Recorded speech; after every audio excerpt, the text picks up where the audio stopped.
Dear users of Reddit, was I wrong to walk out after my parents read my diary aloud? At the annual family reunion, my parents decided to share my private diary out loud, turning my worst nightmare into reality. The moment was supposed to be perfect. Everyone gathered around the dining table for our usual catch-up session. But as we all settled down, my father cleared his throat and said, "We have something fun planned." My heart raced. Every year, he'd bring us closer by sharing funny tales from the past. This time, though, things felt different. He pulled out a thick leather-bound book, flipping through its pages before stopping on several entries that made me squirm. "Read this next," my dad said, looking around as though seeking approval. My cousins laughed awkwardly while my aunt rolled her eyes. "Let's see what she wrote," my mom chimed in, clearly enjoying the attention. She started reading aloud. "I hate being fat, and why do people think I'm happy?" The room fell silent after each line. My siblings looked uncomfortable but didn't intervene. My face burned as my parents continued, ignoring the visible discomfort of others.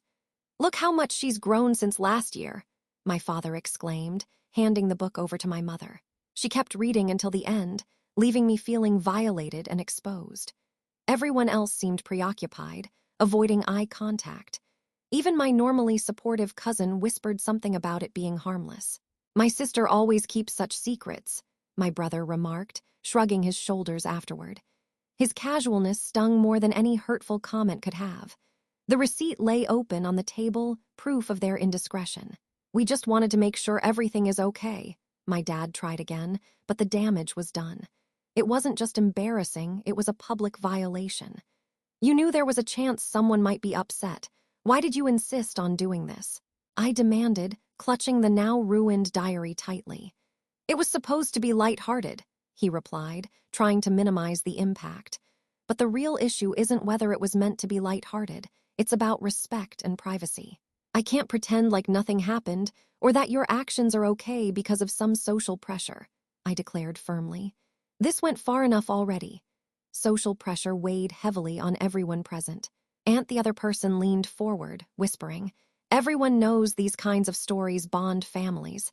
You were just making too big a deal out of it." Her words cut deep. "But they're not supposed to be read aloud at a family gathering," I retorted, standing up. "They're private for a reason." My parents exchanged glances, both attempting to diffuse the situation. "Come on, honey, let's move on," Mom said softly, trying to placate me. But moving on wasn't an option. The incident had left me shaken, and I couldn't ignore the betrayal anymore. "No, Mom. We need to address this properly," I insisted, my voice firm. "How can we ever trust them again if they keep treating our boundaries with disrespect?" The tension hung heavy in the air. After the argument, the rest of the evening felt strained. No one brought up the incident directly, but the awkward silence spoke volumes. As the night drew to a close, I realized the true extent of what had been lost. Would you have let it go, or would you have pushed back too?